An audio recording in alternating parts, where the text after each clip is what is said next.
Hey everyone, welcome back to another episode of kzomradio's Know Your Legends Infrequent Affairs. Today is April 20th, 2012, and we're going to be talking about the Columbine High School Massacre because it happened on April 20th, 1999, so 13 years ago. I've always felt that this was a definitive moment in my youth, and at the time I was 17 when this happened, and I was a junior in high school in my second period English class, when ironically at the same moment in time we were discussing school shootings. The teachers and the principal had decided to not tell the students that this event had gone on, even though they were fully aware, because they didn't want to cause any chaos or panic. And this is before we all had cell phones and emails and stuff, so now you can't get away with that. But back then they really tried to hold it away from us so no one knew. But at the time we were discussing it, and I had said that if you look at school shootings, like at that time, the Springfield shooting in Thurston, the Thurston High School shooting in Springfield, Oregon, that Kip Kinkle was the shooter of, which hit close to home for us, then it not a lot of victims, or there wasn't a very high body count. And then when I went home and my mom was watching the news and she was freaking out, the news said 50 dead in school shooting, and I was like, so yeah, there was that. I felt that was definitely something crazy, and I felt very bad for those people. So I've kind of wanted to do this one for a while. I've kind of wanted to put that in there and do a show about this and do a whole series about school shootings, but I figure I might add them into infrequent affairs because they are infrequent affairs. These don't happen very often. But without further ado, I'm going to get into it here. We're going to be talking about the shooting, and we're going to be talking about everything. So get ready. This will be a long one. Okay. April 20th, 1999, the massacre. At 11:10 a.m. on Tuesday, April 20th, 1999, Eric Harris and Dylan Klebold arrived at Columbine High School in separate cars. Harris parked in the junior parking lot and Klebold in the senior student parking lot at spaces not assigned to them. From these spots, both of them had excellent views of the cafeteria's side entrance, and each shooter was covering the main exit of the school. Shortly before arriving at Columbine, Harris and Klebold had set up a small firebomb in a field a half-mile away from the school. The bomb was said to explode at 11:14 a.m. and is thought to have been placed there as a diversion for emergency personnel. The bomb did partially detonate and caused a small fire that was extinguished by the fire department. At Columbine, the pair met near Harris's car and armed two 20-pound propane bombs before entering the cafeteria a few minutes before the A lunch shift began, and placed the duffel bags carrying the bombs inside. Each bomb was said to explode at approximately 11:17 a.m. Coincidentally, a custodian removed the security camera tape, rewound it, and placed a new tape in the slot at the same time they entered the cafeteria. Although the act of placing the bombs was not recorded, once the new tape started, the bags could clearly be seen. Each shooter returned to his car to wait until the bombs exploded. They intended to open fire on the students fleeing the school through the main entrances once the cafeteria bombs detonated. As they returned to their cars, Harris encountered Brooks Brown, a classmate with whom he had recently patched a long-standing series of disagreements. Brown was surprised to see Harris getting out of his car with a gym bag. Harris had been absent from a class test that morning. Brown told him, but Harris seemed unconcerned. Harris then warned him, "Brooks, I like you now. Get out of here. Go home." Brown, feeling uneasy, walked away. Several minutes later, students began departing Columbine for lunch, noticed Brooks Brown's heading south down South Pierce Street from the school. Meanwhile, Harris and Klebold armed themselves by their cars and waited for the bombs to explode. Shooting begins. When the cafeteria bombs failed, Harris and Klebold armed themselves with their weapons, met, and walked down toward the building. They went to the top of the west entrance steps, which was the highest point on the campus. From this vantage point, the cafeteria's side entrance was at the bottom of the staircase, the school's main west entrance was to their left, and the athletic fields were to their right. At 11:19 a.m., a witness heard Eric Harris yell, "Go, go!" At that moment, the gunmen pulled out their guns, and Harris began shooting at Rachel Scott and Richard Castaldo with his 9mm semi-automatic carbine, who were sitting on a grassy knoll to their left, next to the west entrance of the school, eating lunch. Scott hit 4 times, was killed instantly. Castaldo hit 8 times, was critically wounded. It is unclear who shot first and who killed Scott. Many rumors swirled regarding the causes of the rampage, including the possible targeting of Christians. One such rumor was that the shooters first asked Scott if she believed in God, and then killed her after she answered affirmatively. The FBI later concluded that this interaction did not take place. Harris removed his trench coat and took out his 9mm carbine again, aiming it down the west staircase. Daniel Robow and his two friends, Sean Graves and Lance Kirkland, were walking up the staircase directly below the shooters. Kirkland reported seeing them standing at the top when suddenly they began shooting at him. All three fell, wounded. Harris and Klebold then turned and began shooting south, away from the school, at students sitting on the grassy knoll adjacent to the steps, opposite the west entrance of the school. Michael Johnson was hit but kept running and escaped. Mark Taylor fell to the ground crippled and played dead. The other three escaped uninjured. As the shooting continued, Sean Graves stood up and limped down the staircase into the cafeteria's side entrance, where he collapsed in front of the door. Klebold walked down the steps heading toward the cafeteria. As he descended, he shot Lance Kirkland once more in the face, critically wounding him. As Daniel Robow struggled down the steps towards the bottom of the staircase, Klebold walked up to him and shot him in the back at close range, killing him. He then continued down the staircase and entered the cafeteria. Walking over the injured Sean Graves, who lay at the cafeteria entrance, it is speculated that Klebold did this because he was checking to see whether propane bombs failed to explode. As Klebold stepped into the cafeteria, Harris began shooting down the steps at several students sitting near the cafeteria's entrance, wounding Anne-Marie Hochlatter as she attempted to flee. After a few seconds, Klebold returned up to the staircase to meet with Harris at the top. The two then shot toward students sitting near the soccer field a few yards away, but did not hit anyone. They threw pipe bombs as they made their way through the west entrance, none of which detonated. Inside the campus, teacher Patty Nelson, seeing the commotion, walked towards the west entrance with student Brian Anderson. She wanted to walk outside and tell the two students to knock it off, as she thought they were shooting a video pulling a prank. As Anderson opened the first set of double doors, Harris and Klebold shot out the windows. Anderson was injured by flying glass, and Nelson was hit in the shoulder by shrapnel. Reacting in fear, she quickly stood up and ran down the hallway to the library, where she alerted the students inside, demanding that they duck beneath the desks and remain silent. She then dialed 911 and concealed herself beneath the library's administrative counter. Brian Anderson remained behind, caught between the exterior and the interior doors. Soon thereafter, at approximately 11:24 a.m., a Jefferson County deputy sheriff arrived at the scene and began shooting at Harris and Klebold, distracting them from the injured Brian Anderson. As Anderson staggered out of the area and made it into the library, where he ran into an open staff break room, he remained there until the ordeal ended. Harris fired 10 shots at the officer, who then radioed in a code 33 officer in need of emergency assistance. When his gun ran out of ammunition, Harris ran inside the school with Klebold. The pair then proceeded down the main north hallway, shooting at anyone they saw and throwing pipe bombs. While doing so, they shot student Stephanie Munson in her ankle. She was able to walk out of the school and make it to a house across the street. The pair then shot out the windows to the east entrance of the school. After going through the hall several more times, shooting at any students they saw, but not injuring any, they headed back towards the west entrance and turned to the library hallway. Moments later, Coach Dave Sanders had evacuated the cafeteria through a staircase leading up to the second floor. The staircase was around the corner from the library hallway in the main south hallway.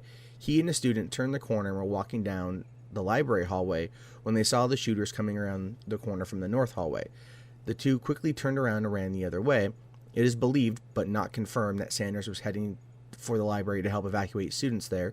The shooters came around the corner and Harris shot at both of them, hitting Dave Sanders in the chest as he reached the south hallway, but missing the student. The student ran into the science classroom, SCI-1, and alerted the teacher inside.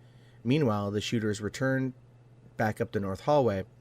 Sanders struggled over to the science area where a teacher took him into the science classroom, SCI-3, where around 30 students were taking an exam. A sign was placed in the window that read "1 bleeding to death" in order to alert police of their location. 2 students administered first aid and attempted to control bleeding with shirts from the male students in the room. A teacher and several students remained in contact with police outside of the school using a phone in the classroom. All the students in the room were evacuated safely, but Sanders was not evacuated and died at approximately 3 p.m. He was the only teacher to die in the ordeal. Library Massacre. As the shooting unfolded, Patty Nelson was on the phone with emergency services, recounting her experience and trying to get students to take cover under desks. According to transcripts, her call was received by the 911 operator at 11:25 a.m. The time period between the call being answered and the shooters entering the library was 4 minutes and 10 seconds. Before entering, the shooters threw 2 bombs in the cafeteria from the staircase in the south hallway, both of which exploded.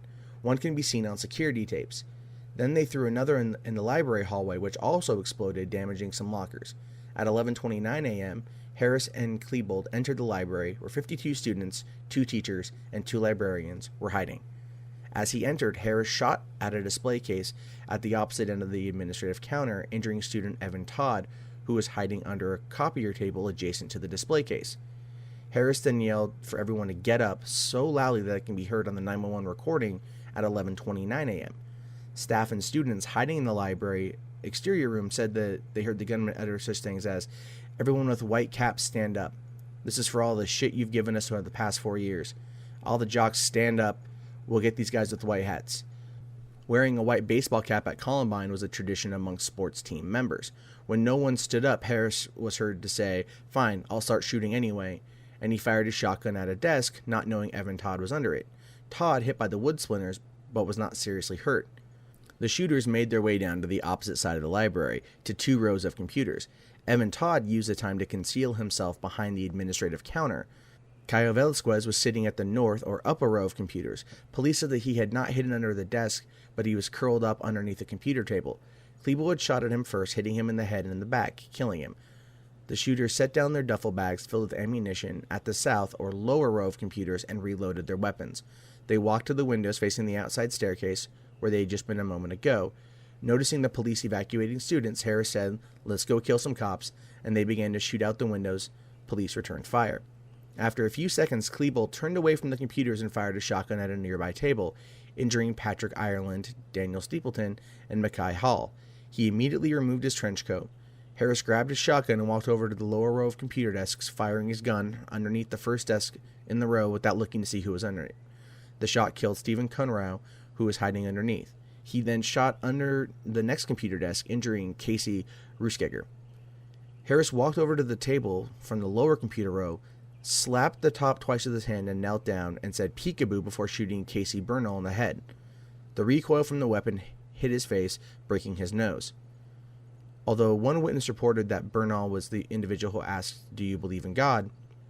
the exchange actually happened with Klebold and surviving student Valine Schnur. 3 students who witnessed Bernal's death, including the person who was hiding under the table with her, have testified that Klebold and Bernal did not exchange words. Although some students who were in the library asserted the exchange occurred, none of them physically witnessed it. They may have instead heard the exchange between Klebold and Schnur and have been misled by news reports attributing the words to Bernal. Harris turned to the next table. Student Brie Pascal was sitting at their table rather than beneath it. She had not hidden underneath, as there was not enough room.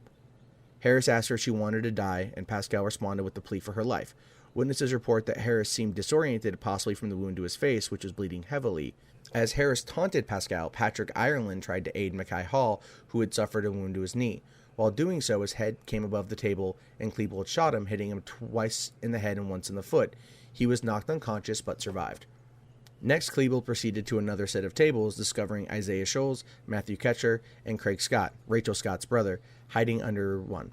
All were popular athletes in the school. He attempted to pull Isaiah out from beneath the table, but was unsuccessful. He then called to Harris, who left Brie Pascal and joined him. Klebold and Harris taunted Scholes for a few seconds and made derogatory racial comments towards him. Harris knelt down and shot him in the chest at close range, killing him. Klebold also knelt down and opened fire, hitting and killing Matthew Ketcher. Craig Scott remained uninjured. He lay in the blood of his friends, pretending to be dead.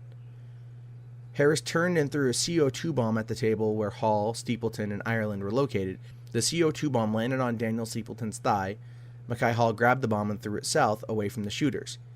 Harris walked to the bookcase between the west and center sections of the tables in the library. He jumped on one of the bookcases and shook it, and then shot at something in that general area. It is not known what he shot at, since no one could see him at the time. Klebold walked through the main area, past the first set of bookcases, the central desk area, and a second set of bookcases into the east area. Harris walked past the central area and met up with him there. Klebold shot out a display case next to the door, turned, and shot at the closest table to him, injuring Mark Kintgen. He turned to the table to his left and shot at it, injuring Lisa Krutz and Val Schnur with the same bullet. He approached the table and fired again, killing Lauren Townsend. Meanwhile, Harris went over to another table where the two girls were hiding, bent down to look at them, and dismissed them as pathetic. The shooters went over to an empty table where they reloaded their weapons. Schnurr, who had been hurt badly, began to cry out at that point, "Oh God, help me." Klebold went back to her and asked if she believed in God. She floundered in her answer, saying no and then yes, and then trying to get the answer right. He asked her why, and she said it was because it was what her family believed. He taunted her, reloaded his shotgun, then walked away. The slightly injured Evan Todd reported that Klebold said God is gay. This incident eventually led to the Casey Bernal controversy. Schnurr's exchange with Klebold was incorrectly attributed to Bernal. Harris moved another table and shot twice under it, injuring Nicole Nowlin and John Tomlin. When Tomlin tried to crawl out, Klebold came around the corner and kicked him. Harris taunted his attempted escape, and then Klebold shot him repeatedly, killing him. Harris walked back over to the other side of the table where Lauren Townsend lay. Behind it, Kelly Fleming, like Brie Pascal, sat next to the table rather than beneath it. Harris shot her with a shotgun, hitting her in the back and killing her instantly. He continued to shoot at the table behind her, hitting Townsend and Kreutz again, and wounding Jenna Park. An autopsy later revealed that Townsend had been killed by the first shot. At 11:37 a.m., the shooters moved to the center of the library where they continued to reload their weapons at a table midway across the room. Harris noticed a student nearby and asked him to identify himself. The student was John Savage, an acquaintance of Klebold's. Savage asked Klebold what they were doing, to which Klebold replied, "Oh, just killing people." Savage asked if they were going to kill him. Klebold said, "What?" Because the fire alarms were going off, Savage asked again if they were going to kill him. Klebold hesitated and then told him to leave the library. Savage fled immediately and escaped via the library's main entrance. After Savage was gone, Harris turned and fired his carbine at the table directly north of where they'd been, hitting Daniel Mauser in the face at close range, killing him. Both shooters moved south from there and fired randomly under another table, critically injuring Jennifer Doyle and Austin Eubanks, and fatally wounding Corey DePuter. DePuter, the last victim of the massacre, was credited with keeping his friends calm during the ordeal. At this point, several witnesses heard Harris and Klebold comment on how they no longer found it a thrill to shoot the victims. Klebold was quoted as saying, "Maybe we should start knifing people, that might be more fun." They had each brought 2 knives in that case and came down to hand-to-hand combat, or to do what Klebold suggested. Both shooters moved away from the table and headed toward the library's main counter. Harris threw a Molotov cocktail toward the southwestern end of the library as he went, but it failed to explode. He came around the east side of the counter, and Klebold joined him to the west. They converged near where Evan Todd had moved after the copier incident. The shooters made fun of Todd, who was wearing a hat, which meant he was a jock. When the shooters wanted to see his face, he lifted his hat up partway so they couldn't see it. Klebold asked Todd to give him one reason why he shouldn't kill him, and Todd replied, "I don't want trouble." Klebold responded after that, "You, Todd, used to call me a fag. Who's a fag now?" The shooters continued taunting him and debated killing him, but they eventually walked away.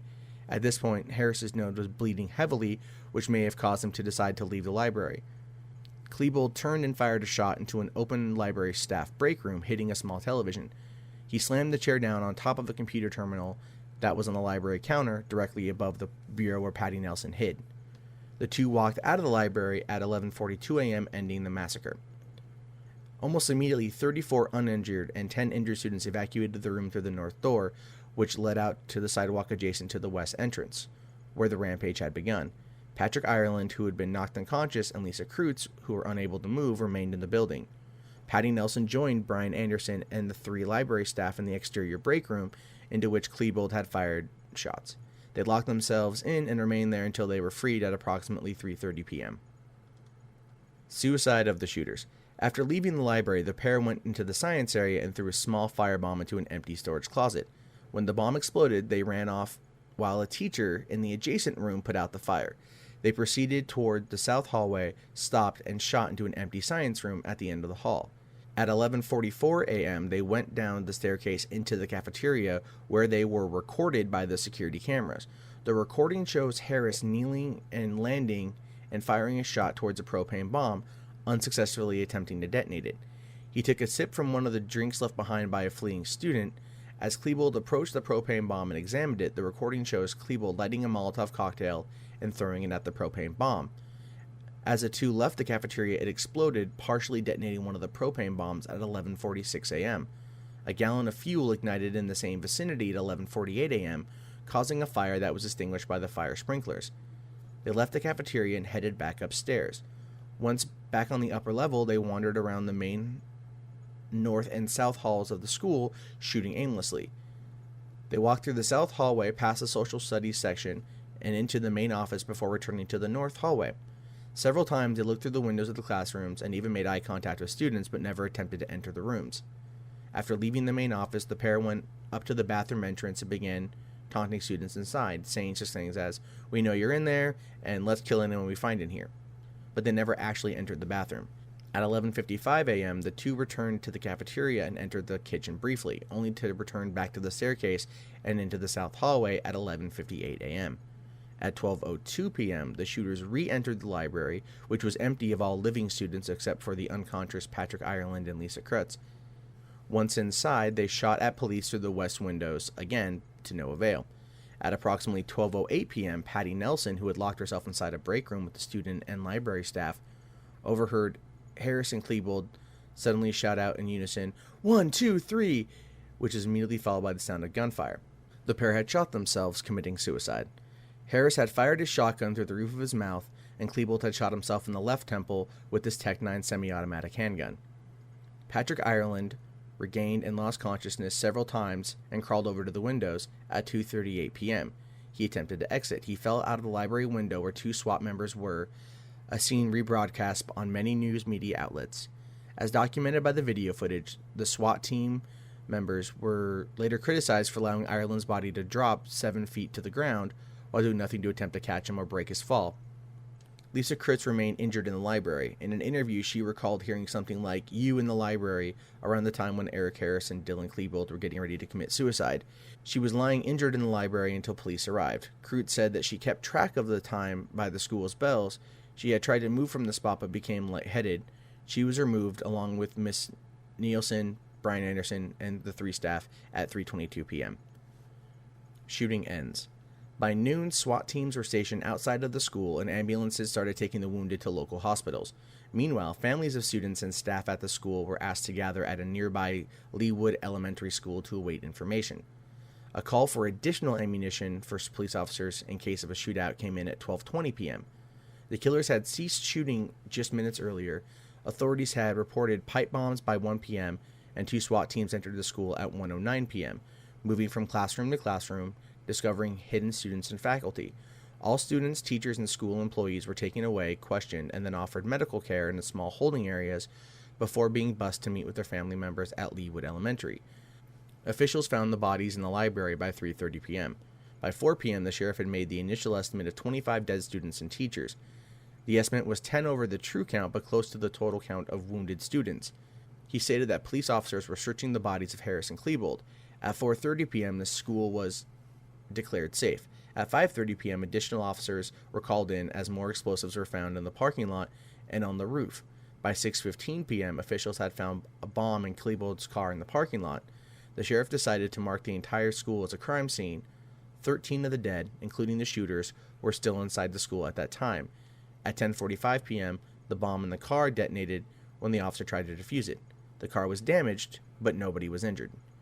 In the end, 12 students and one teacher were killed. 24 other students were injured as a direct result of the massacre. 3 more were injured indirectly as they attempted to escape the school. Harris and Klebold are thought to have committed suicide about 45 minutes after the massacre began. It's crazy. Columbine was a hell of an event. Just a hell of an event. You know, I remember the trench coats being a big issue. Everyone was like Trench Coat Mafia. That was a big thing when you're in high school. At that point, people were talking about that. I didn't know about the library massacre as well as I do now after reading this.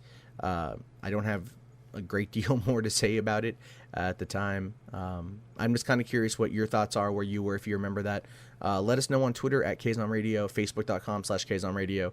You can find this on kzomradio.com, on iTunes and Stitcher. And we'll be back on Monday with a regular scheduled episode of Know Your Legends Infrequent Affairs. My name is Matt Jarbo. Have yourself a good weekend. We hope you've enjoyed this episode of KZOM Radio's Know Your Legends Unsolved Murders.